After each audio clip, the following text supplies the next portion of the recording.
At the will reading, my parents smiled as the lawyer handed Vanessa a check for $10 million. Then they turned to me and said, "Go earn your own." I didn't cry, I didn't flinch. I just stared at the polished table, pretending my pulse wasn't thudding in my ears. Then, something shifted. An older man in a gray suit stood up. "There's one more document," he said, unfolding a worn envelope with my grandfather's handwriting on it. My mother's smile faded. My father's fingers twitched. Vanessa's eyes narrowed. That envelope changed everything. It was the beginning of a storm that would tear through every carefully constructed lie they'd built, and it started in a place I hadn't seen in over a year. My grandfather's ranch on the outskirts of Charleston, where the wind once sounded like safety, and now carried the weight of secrets. I hadn't been back to the ranch since the spring before my grandfather passed. It was strange how something so familiar could feel so foreign. The gravel crunched under my boots as I stepped out of the car, and the wind chimes on the porch, once the soundtrack of summer afternoons and sun tea brewing on the windowsill, now sounded hollow. Echoes of something lost. I hesitated before knocking. The white paint on the door had chipped, same as always. The magnolia tree still leaned a little too far east, but I didn't feel welcome. When the door creaked open, I half expected silence. Instead, I got, "So, you finally decided to show up." My grandmother's voice hadn't changed, still sharp enough to cut glass. Her arms were crossed, her jaw set like stone. I stood frozen, trying to find something, anything in her face. Warmth, relief, confusion. But there was only cold. "Grandma, what's going on?" I asked, stepping closer. "They told me you were too busy, that you didn't want to be bothered, that you had a new life." Her voice wavered, then hardened again. "Your grandfather called for you, Claire. Every day, on his deathbed, he asked for you." I swallowed, my throat suddenly dry. "That's not true. I tried to call, I came by in March. Vanessa was here. She said no one was home." Grandma's eyes narrowed. "We were here. We were always here." There was a long, painful pause. Then, she turned and disappeared into the house without a word. I followed her in, the air thicker inside, like the walls were holding their breath. She came back holding a worn leather notepad. "This is the number he kept calling," she said, handing it to me. I recognized his handwriting instantly, blocky and neat, with just a hint of slant. But the number on the page? Not mine. "Grandma, this isn't my number. Not even close. I've had the same one since college." She stared at the notepad, her brows knitting together. "They told us you changed it, that you didn't want to be tracked down, that you were ashamed of us." "No," I said, backing toward the wall for support. "They lied to you. They cut me off from you, on purpose." Her hands trembled. She sank slowly into the worn floral armchair beside the fireplace, like her knees had given up. "They told me the funeral was at noon," I whispered. "I got to the church and it was empty." She looked up, her face pale. "The funeral was at 9, she said softly. "They told everyone you didn't show, that you didn't care." My breath caught. I would never have missed his funeral. Never. For a moment, the room was quiet, too quiet, and then I felt it, like a crack in the dam, my chest tightening, my vision blurring. I sank down next to her, clutching her hand like a child. "I didn't know," I said. "I didn't know he was even sick until it was too late." Her voice softened, her hand brushing mine. "We know the truth now. That's what matters. We know." We sat there for a long time. The silence wasn't awkward, it was heavy, thick with everything unsaid. The old clock on the mantel ticked louder than I remembered. Outside, the wind picked up and brushed dry leaves across the porch like restless memories. Finally, Grandma stood up. Her hands shook slightly, but there was a fire behind her eyes I hadn't seen in years. "I'm calling them," she said. "Calling who?" She didn't answer at first. She went to the old rotary phone on the kitchen wall, the one Grandpa refused to replace, and began dialing. Each click of the dial felt deliberate, loaded. Like punctuation to a sentence she'd waited too long to write. I watched her fingers, thinned by age but steady with resolve. When the line connected, her voice turned cold and clipped. Betty, I need you, Jacob, and Vanessa here. Now. A muffled protest came through the receiver, but she cut it off. No, it can't wait. Be here in an hour. She hung up without saying goodbye. Then she turned to me. The lawyer's on his way too. I blinked. Grandpa's lawyer? She nodded. Your grandfather, he left some things. Instructions. But he made it clear they're to be read only with everyone present. So that's exactly what we're going to do. I didn't speak. I didn't need to. I just nodded. For the next hour, I sat at the small kitchen table, tracing my finger along the edge of the wood. That table, the same one where Grandpa used to sip his morning coffee while reading scientific journals I mailed him from college. The place where he first asked about my bee communication study. The place where I once told him I wanted to study plant memory, and he didn't laugh. I looked around the kitchen. Same curtains, same hum of the old refrigerator. But the air had changed.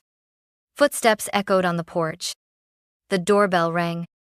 Grandma placed a hand on my shoulder. Stay here. I'll call you when it's time. From the kitchen, I could hear them arrive one by one.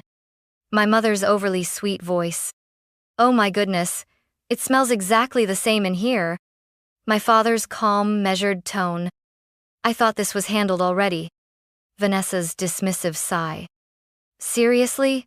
This couldn't have waited until after the estate finishes processing? Then silence. And Grandma's voice, colder than I had ever heard it. Please, sit down. Mr. Harold Keene is on his way. He'll be reading Walter's final instructions. I could imagine their faces. Confused, curious, a little annoyed. They didn't know I was here. They didn't know what was about to come. And neither did I. But deep down, I hoped maybe just once someone would say out loud what I'd always known in my bones, that what they did wasn't love, that silence and exclusion and manipulation weren't misunderstandings. They were choices. The front door creaked again. I heard a new voice, steady, professional, the lawyer. This won't take long, he said. But it must be done properly. That was my cue. Grandma's voice called out, Claire, come in now. I stood. My heart raced. And as I stepped through the kitchen doorway into the living room, 3 heads turned in my direction, eyes wide, expressions unraveling all at once. My mother's smile froze. My father's jaw tightened. Vanessa's face paled. The air snapped like static. They weren't just surprised to see me. They were terrified. All 3 of them just stared. My mother blinked like she'd seen a ghost. My father adjusted his collar, a nervous tic I hadn't seen in years. Vanessa's mouth opened slightly, but no sound came out.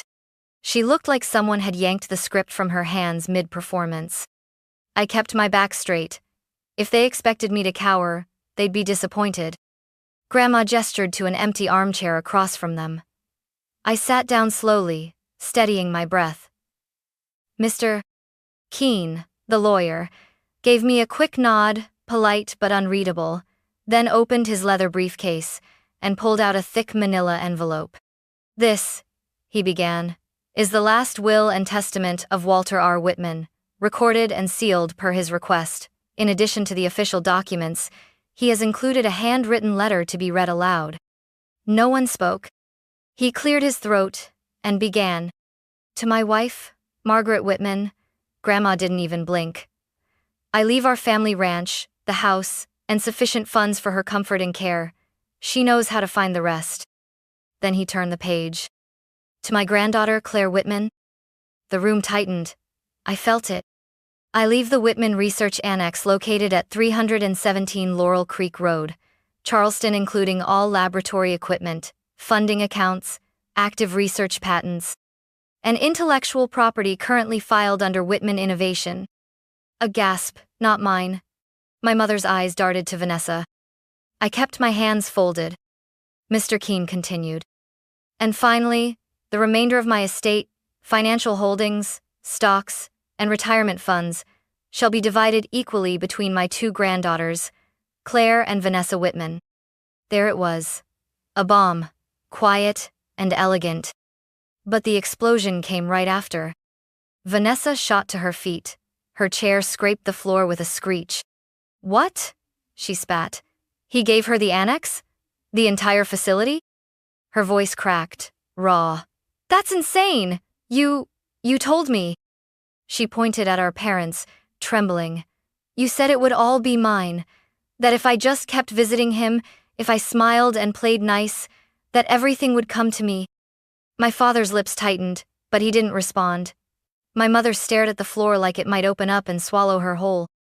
I just sat there, still, watching it all unravel. Mr. Keene raised one hand calmly. "There is more." Mr. Whitman also wrote a personal letter to Claire, which he requested be read aloud in this room, in front of the family. Vanessa let out a bitter laugh, but no one joined her. Grandma handed him a folded letter from the drawer next to her. "He wrote this the week before he died," she said. "He made me promise." The lawyer unfolded it slowly, careful not to tear the creased paper. Grandpa's handwriting, broad, confident, filled the page. "To my dearest Claire," Mr. Keene began reading. "If this is being read, then I'm no longer by your side, but my belief in you remains, stronger than ever." The words hit me like a warm wind through an open window. You were always the quiet one, the observer, the thinker, the one who asked why, when others didn't care to. Vanessa slumped back into her chair. Mom's fingers twisted in her lap. Dad looked out the window. "You built your own truth in a family that never learned to honor yours." I felt something shift inside me. Not rage, not revenge. Just recognition. You were never a mistake. You were the legacy I was proudest of. Tears blurred my vision, but I didn't look away. I wanted them all to hear every word. Every single word. Mr. Keene's voice remained steady, even as the weight of the words shifted the air in the room. "I saw how you clutched that little notebook when you were 7, tracking how long it took raindrops to fill a glass. I saw how your face lit up when you discovered patterns, while everyone else only saw distractions." My chest tightened. I remembered that notebook. I still had it. He continued. "I saw the way your joy dimmed when your mother brushed you off. The way your father changed the subject every time you shared something you were proud of." I heard my mother inhale sharply. I didn't look at her. "Vanessa was easier for them," the letter went on. "She sparkled in all the ways they understood. But you, Claire, you glowed in ways they couldn't translate, and instead of learning your language, they shut you out." Vanessa shifted in her seat, arms folded tightly. "I don't blame her entirely. She played the part they handed her. But you wrote your own role, and that, my girl, takes courage." A tear rolled down my cheek. I didn't wipe it away. "I remember the day you won your first science fair and asked me to hide the trophy. You said, maybe if I don't show it, they'll stop looking at me like I'm someone else's child." A low, painful exhale escaped from somewhere across the room. Maybe my father. "You deserved celebration, Claire, not invisibility, and while I can't undo the damage, I can give you something that is entirely yours, a place to build freely, without apology, without their shadows." Mr. Keene paused, folding the letter slowly. The silence that followed wasn't empty. It was loaded with memory, resentment, and something new. Clarity. I cleared my throat. "I remember that science fair," I said softly, breaking the tension. "Mom didn't come. She was at Vanessa's dress rehearsal." Vanessa flinched. "I came home afterward holding that trophy like it was some kind of sin." Dad finally spoke. "Claire, this isn't the time to rehash the past." "No," I said, my voice sharpening. "It's the only time, because all I ever got from either of you was, why can't you just be more like your sister?" I turned to Vanessa. "And from you, every time I tried to be proud of something, you turned it into a threat." She scoffed. "Oh, come on. You always made yourself the victim. I worked for what I got." I nodded. "You mean you visited Grandpa when it was convenient?" smiled when you were told to, said the right things because you thought it would pay off. Vanessa's expression hardened.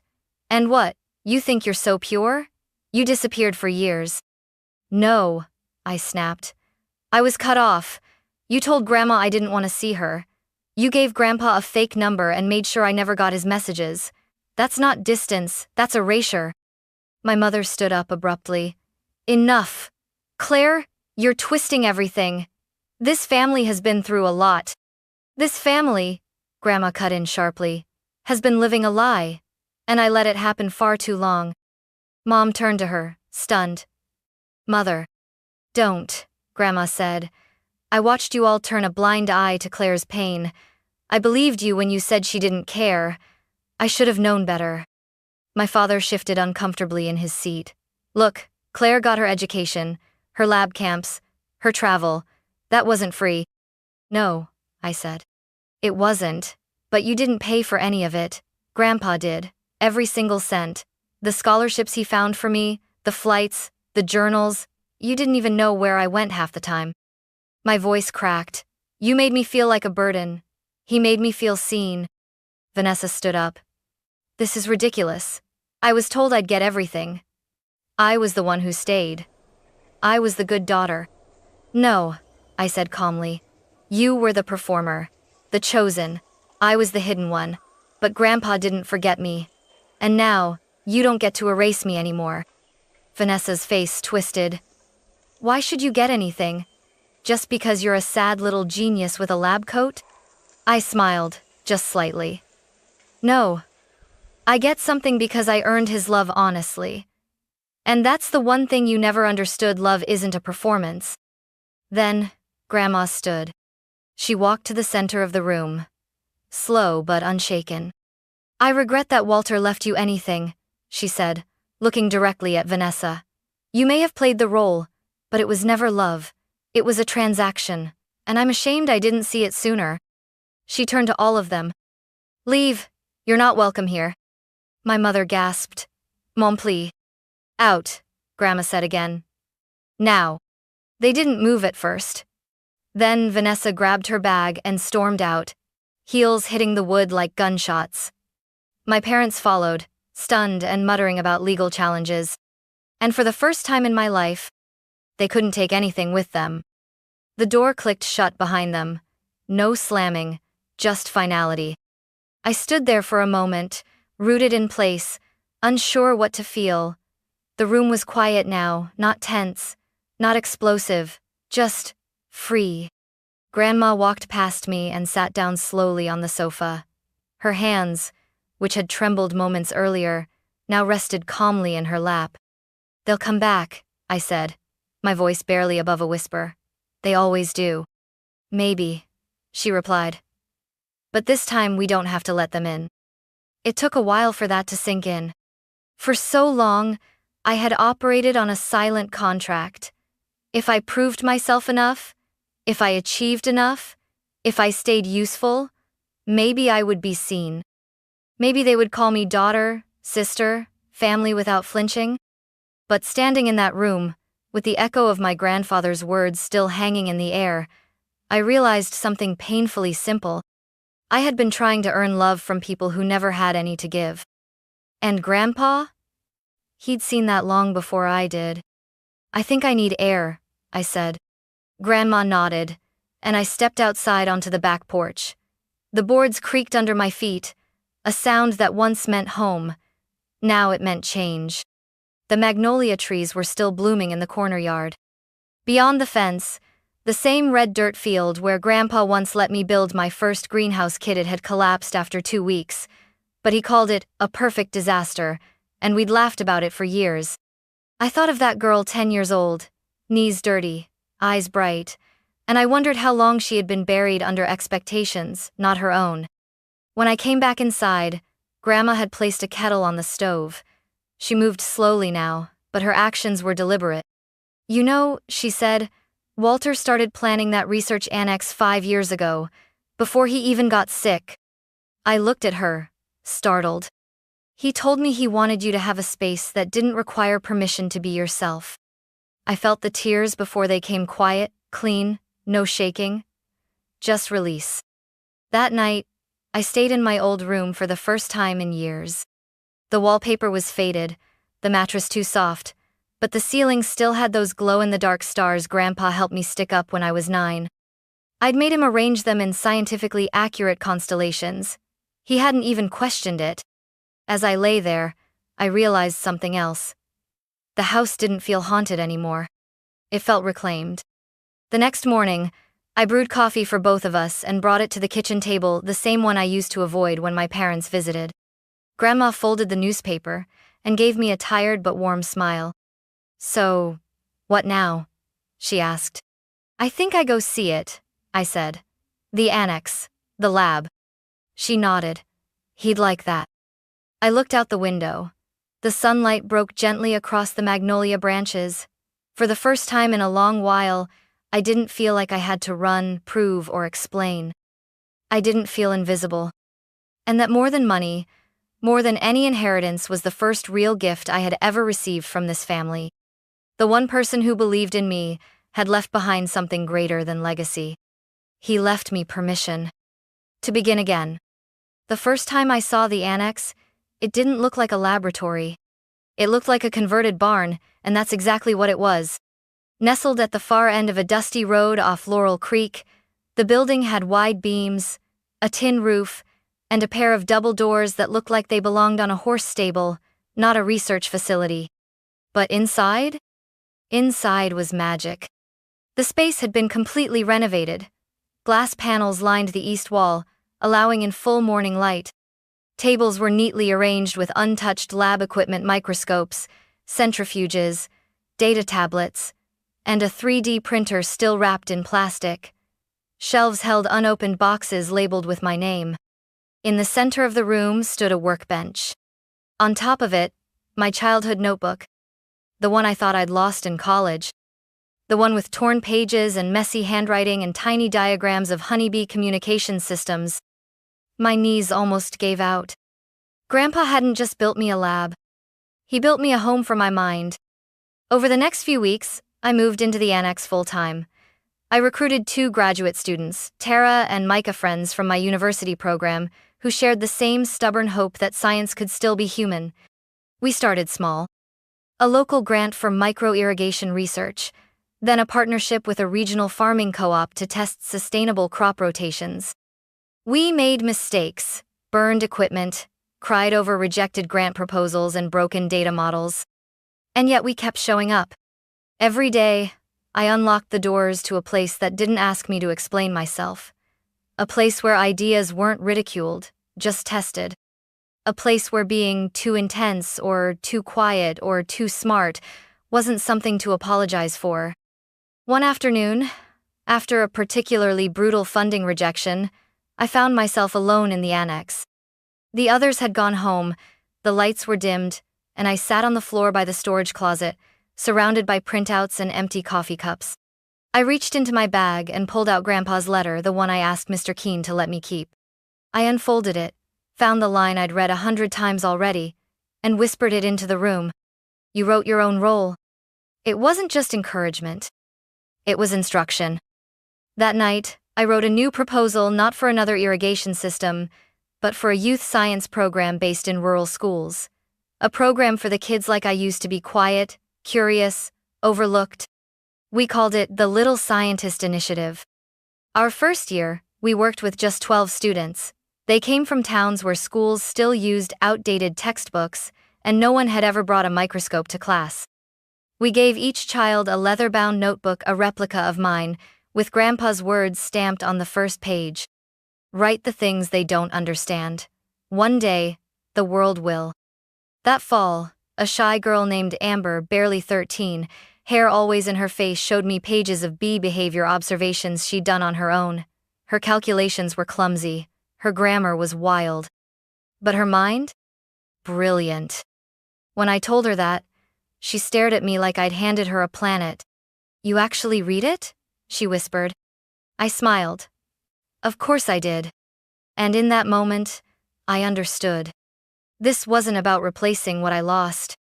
It was about planting something new in better soil. And letting it grow without fear. The email came 3 years after the will reading.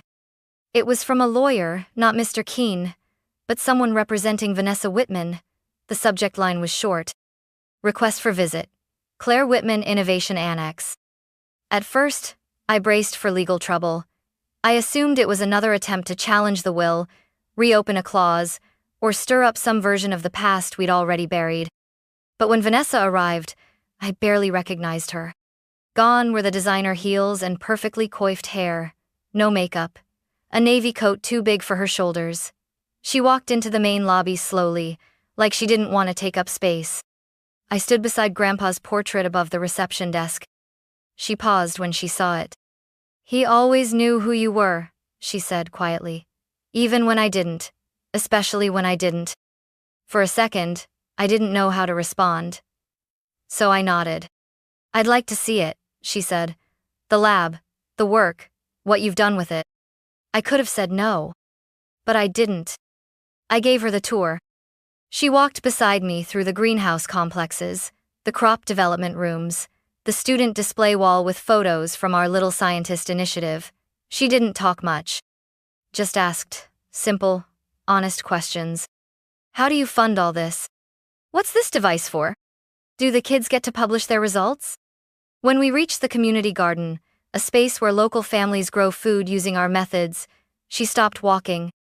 There were children harvesting lettuce, a mother and son laughing near the compost bins, a father testing soil moisture with one of our field kits. Vanessa turned to me. Her voice broke. "I don't expect you to forgive me." I stayed quiet. "I just wanted to see what he built for you, and what you built with it." She didn't cry, but her hands wouldn't stop moving, tugging her sleeves, tracing invisible circles on the railing. I let her stay as long as she wanted. No lectures, no retaliation, just truth. We don't talk often. But twice a year now, Vanessa volunteers for the youth science camp. She helps students with presentation skills, how to explain complicated data in plain English, how to stand with confidence. The kids love her. Some even call her Coach V. At the end of her first summer volunteering, she handed me a folder. "I wrote a communication guide for the shy kids," she said, almost embarrassed. "Thought it might help." I opened it later that night. It wasn't perfect, but it was thoughtful, gentle, real. And for the first time in my life, I saw a version of my sister that didn't scare me. She never apologized with words, not directly, but she shows up. That's more than I ever expected. And maybe, just maybe, it's enough. We're not sisters the way other people mean it. But in this tiny corner of a world Grandpa dreamed up, we've stopped pretending. And somehow, that's the beginning of something true. It's been 6 years since the will reading.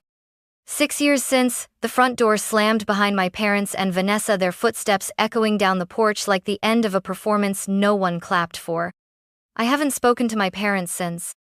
Sometimes their names appear in emails I don't open, in charity press releases or financial articles from Florida, where they retired early. I don't hate them, but I don't miss them either. What I do think about is the work. The annex has grown into something beyond my imagination. What started as one converted barn is now a full research campus, 4 labs, 3 greenhouses, and over 60 acres of trial fields. We've developed drought-resistant seed varieties that now feed thousands in parts of the South where traditional crops fail. We've partnered with universities from Kenya to Brazil to share findings in regenerative agriculture. And just last month, I stood on a stage in San Francisco, accepting a national grant for climate innovation. The lights were bright, but I didn't flinch. I wore a navy blue suit and Grandpa's pocket watch tucked inside the breast pocket, the one Grandma gave me last year, with his initials barely faded. Inside the lid? A tiny photo of me age 10, standing proudly next to my honeybee communication display, grinning from ear to ear. He carried it with him every day, Grandma had said. Now, it sits on my desk at the annex, right where morning light hits it and casts small circles of brightness over my research notes.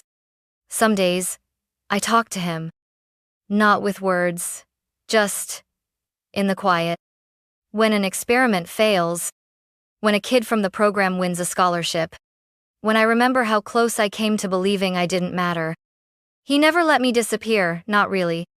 And now I understand why. Legacy isn't a monument. It's a map. One built from choices, and kindness, and tiny anchors left behind for someone to follow when the world tries to erase them. These days, Grandma lives in a small apartment connected to my house in town. She's slower now, more forgetful, but still sharper than anyone else I know when it counts. We drink coffee every morning in the sunroom. She tells me stories about Grandpa I've never heard. How he once planted a tree just to propose. How he believed soil could remember kindness. How he always knew I would come back. And maybe he was right. Maybe I had to leave to understand what coming back would mean.